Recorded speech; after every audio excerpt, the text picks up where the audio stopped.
The following is a presentation of the Eagles Sports Network. Statement about the final game of the three-game road trip off to Catawba, facing an Indians team that has been on a COVID pause for the last 2 weeks.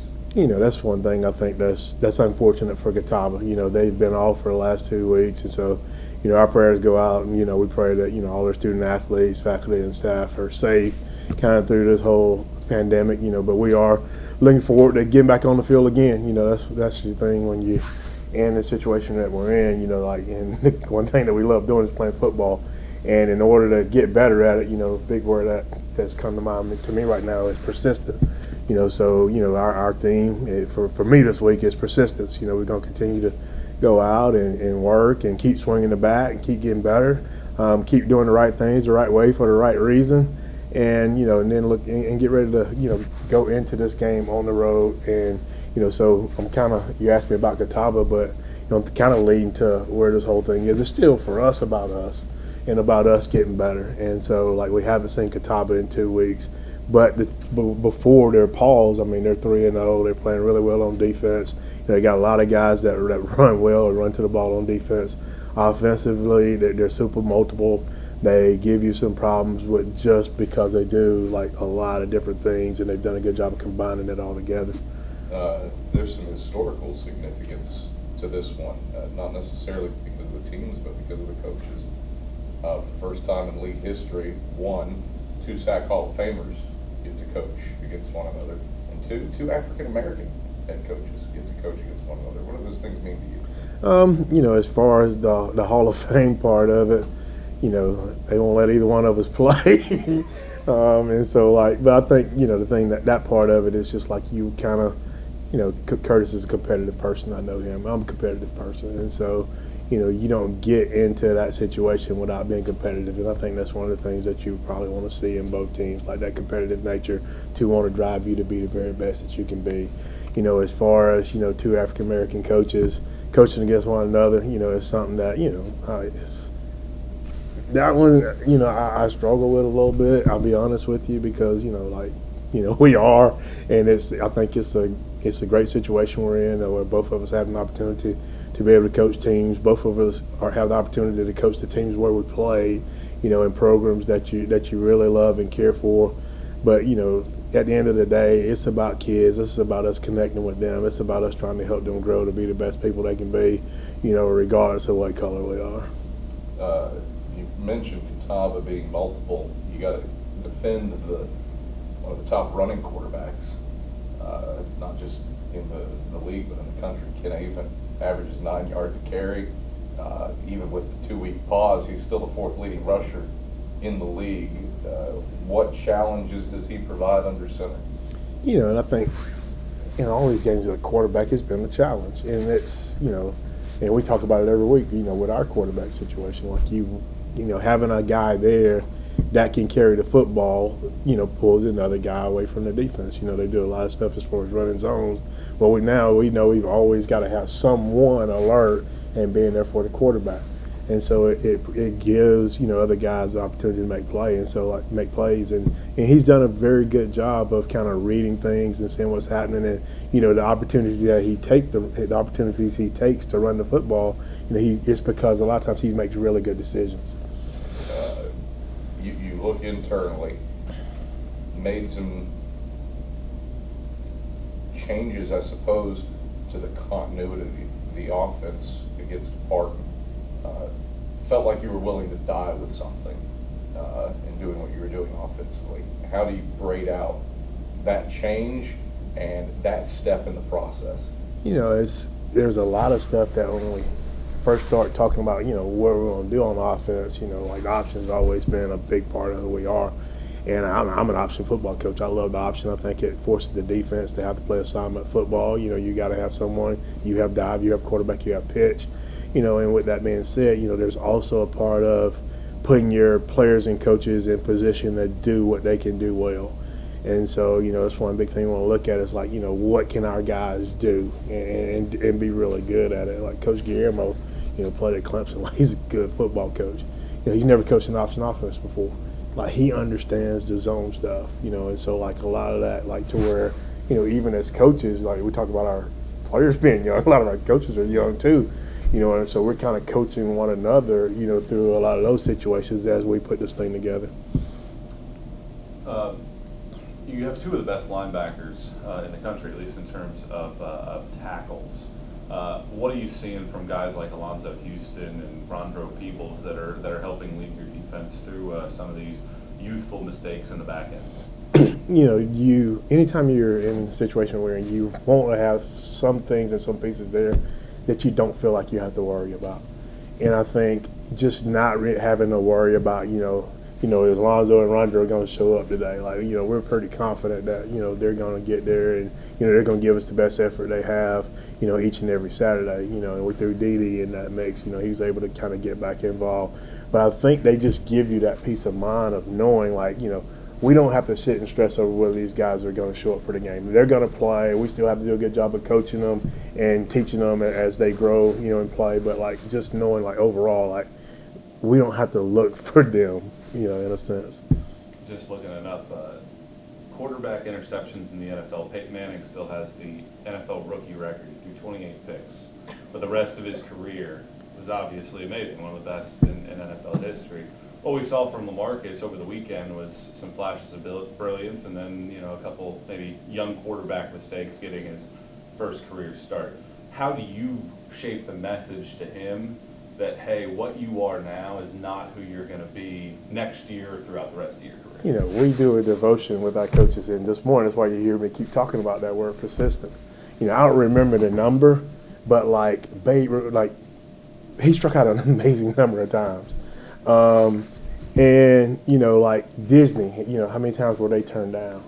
And a lot of times in, like, the big message we had, it was like, in life, it's not always instant success. A lot of times we learn more. The message that I heard was like, success through your failures. It's a lot of times we have to go do things. We have to try things. That's what we're talking about with the offense. We're going to try a couple things different. And if you don't do things and try things and experiment, then there's at no point you're really going to ever grow. And so for us, like, it's just that persistence and continuing to work, continue to find out what works for this football team, and then with LaMarcus, like, we go and we're putting the game plan together. What are the things that he can do? What are the things that we do to put him in the situation that will allow him to be successful? Where are the areas that we really need to challenge him to grow? And so all of that's important, as we kind of put this picture together, not just for him, but for us in general. It's obviously results-driven business, but this league has had some wacky things happen so far to this point in the year. Things that you would never expect to happen. There's a lot of season left. What's your message to, the team when, hey, yes, we haven't necessarily had a lead yet this year, but we still have a long way to go that we could feel really good about ourselves come November if we play our brand of football? Yeah, and that's the thing is, like, every weekend is a toss-up, outside of just kind of, what we've had going on. But it's just like, we go to West Georgia, we expect to win the game. I mean, you're playing it, and all of a sudden you don't win it. And in Wingate, same thing. You feel like you're a little bit closer, and you're getting better, and you don't pull that one off. Or you go to Wise, and super frustrated. Like they weren't ranked in the top 25 or the top 10, and you lose to Wise. Well, then they go beat Lenore Ryan, and so it's one of those things, like, we can't control any of that. All of that stuff that happens outside of our game, we have absolutely no control over. Only people we have control over is us. And so, the message for us is, man, let's just continue to get better at what we do. Let's continue to be persistent. Let's continue to push forward. I don't want to make excuses for you or your football team, but you're very young, not only as a team, but from the offensive side. You mentioned Coach Guillermo coaching an offensive line with options for the first time. You have a lot of offensive coaches that are either in new roles, first years here, basically trying to learn about each other as coaches more than they are potentially trying to coach the game on the football field. How much does that impact what you guys are trying to get accomplished on Saturdays? That's where we go back and we talk about the overall process. It's just like, coaching with Coach Parks. His big thing when we always hire coaches, that's where we go, like, well, you get this or that, let's hire this guy.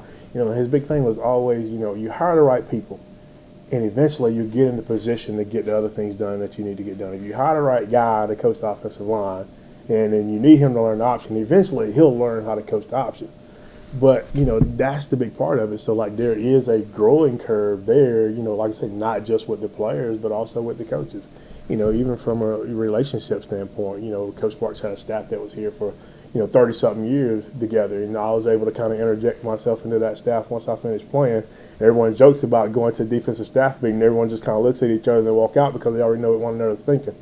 But, and now with a new staff, you get in, like, it's super critical that, like, we talk about everything. We pull every idea together. It's like even, over the headsets in the game, throw the ball, run the ball, and so there's just so many ideas that we still got this melting pot to where we're just kind of working to put together, like, who we are. Obviously, winless right now, and maybe you could talk in specifics of a Catawba or, whoever is next on the list, but for your team to win a game, what does that look like? It looks like us going out and us executing. Like, we put a couple plays on the board Monday. Like this is for us what next level looks like, which would create us having an opportunity to win. A lot of those plays were Troy Dendy, like the extra effort plays. Plays that were in the game disappointing, but you can pull out and you can see a ton of encouragement. Like, we throw an interception late in the game, go in to try to give ourselves a chance to win the game. We throw an interception. But we pull off of that video 3 guys that were absolutely busting it to go make the tackle. You got Nick Root, you got Cody Sullivan, you got Mendez Jean-Baptiste, all just take off running wide open to go get the guy tackled, because we're starting to understand if we get him tackled and we stop him, we get the ball back, we still have a chance. But if we let him go score, then it's going to make it even more difficult. And so, a couple of blocks, like, second effort, we're sitting there late in the game, and there's a 3rd and 2. Well, the running back sitting on the chains with 2 yards. And finally, Christian Bass comes, and we push him forward for another 2. So we take that out of the official's hand. We don't have to worry about what the spot's going to be anymore. We move the ball past the chains. And so, like, now for us, like, them being able to gather that picture and start to pull this thing together, and now starting to do that on a more repeated basis. Not just, when you have young guys, the first thing you want to do is do my job. And, a lot of times you get to the sideline and coach say, hey, man, what about? So, well, I did my job, But it goes beyond just doing your job. First thing you have to do is do your job. And then the next thing you have to do is go do what you were created to do. Go, like, if it's a running back, I'm going to hit that gap. And now once I get to second level, man, God gave me this talent. I'm going to go score. I'm going to go get another 2 or 3 yards. And so those are the things that we're working now, is trying to get to that next level to where, like, if I'm a defender, yes, I hold my edge and I'm in my B gap. All of a sudden the ball goes back inside. I shed that guy, get back, run to the football. And now then we start having a little bit more of an edge to us, and then that's when we start, seeing the scoreboard kind of come out a little bit more in our favor. You kind of alluded to it with talking about growing through failure. Just how important are the life lessons gleaned from this time where you're facing some adversity as teaching points to your team? It's hard to see what's going on when you're in the middle of a storm. So what you have to do is you have to continue to fight. You have to continue to find a way to survive the storm until you fight your way out of it.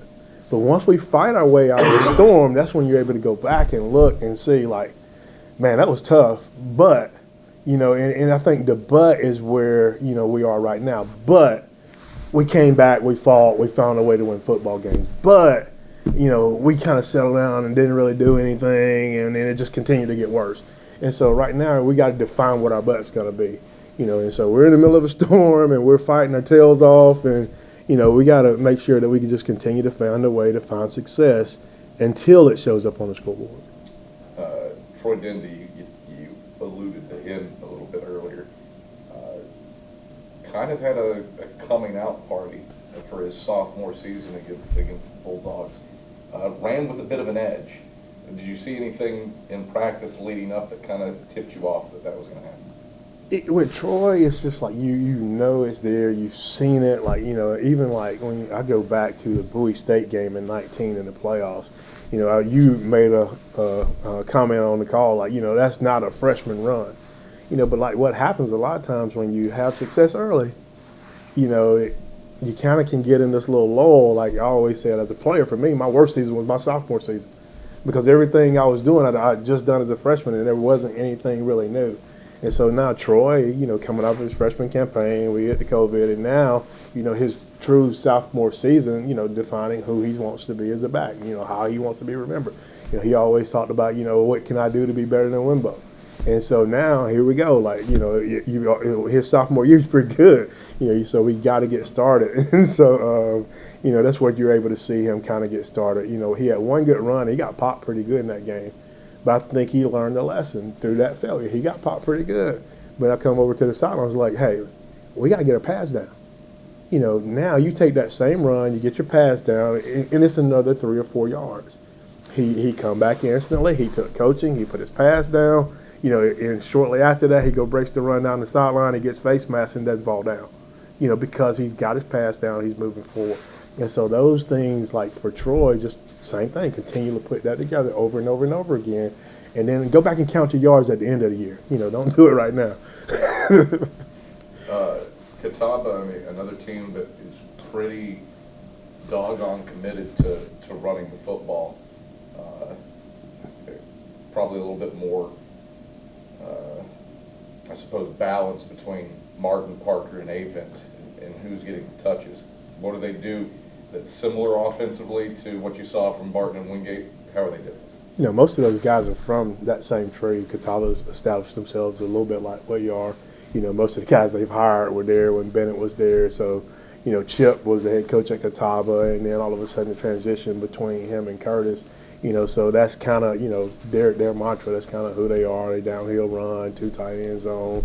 They do a lot more as far as mixing up the formations right now than they have in the past. But like that, Catawba's going to probably continue to be Catawba. They're going to run downhill, and we've got to be prepared to do what we need to do. Defensively, you alluded to it earlier, but pretty tough to move the football against the Indians, especially on the ground. That was a hallmark of Curtis's teams through the middle part of the 2010s, just how tough their defenses were. Seems like they're returning to that defensive intensity. How are they doing? They same thing. They went through a little period where we are right now, to where they had younger guys, they had guys hurt, but now they've been able to put those guys are juniors now, and they're playing a lot better. And they've, I don't remember what they were in 19, but like they've kind of transitioned from struggling in 19 some to right now they're sitting at 3-0. They've missed 2 games that could have went, I'm sure, either way. And so, I think that's the biggest thing. Like, he's kind of gotten guys in position, and they understand what they're doing a little bit better, and so they're playing better. Anything else? Mike, thank you. Thank you.